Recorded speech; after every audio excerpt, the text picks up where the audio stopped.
His wife and son were brutally murdered 20 years ago. Now a Norwich man is fighting to keep the killer behind bars. Lawmakers considering a bill now that would give prisoners convicted of violent crimes when they were juveniles a chance to get out of jail. News 8's Tina Detel spoke to the man who's doing his best to stop that from happening. He was behind this door, and they pulled a bullet behind her left ear, and her head slumped against the desk.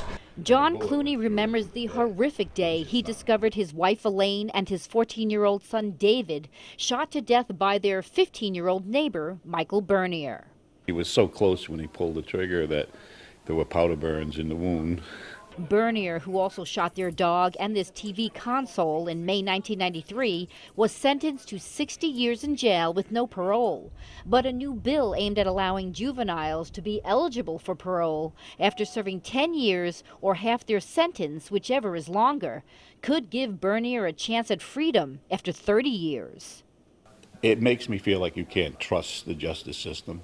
Chief State's Attorney Kevin Kane, who prosecuted Bernier, understands that, but says the legislation also requires stricter guidelines for release, taking into account the crime and public safety. Clooney doesn't believe Bernier didn't fully understand what he did because he was a kid. Maybe a 7-year-old, an 8-year-old, but not a 15-year-old. Clooney says at the time of this murder, the law stated Bernier and other juveniles accused of murder may be tried as adults, and he was. But he says this case changed the law to make it more definite for future juveniles accused of murder. He's now hoping that this case will keep Bernier behind bars and not eligible for parole.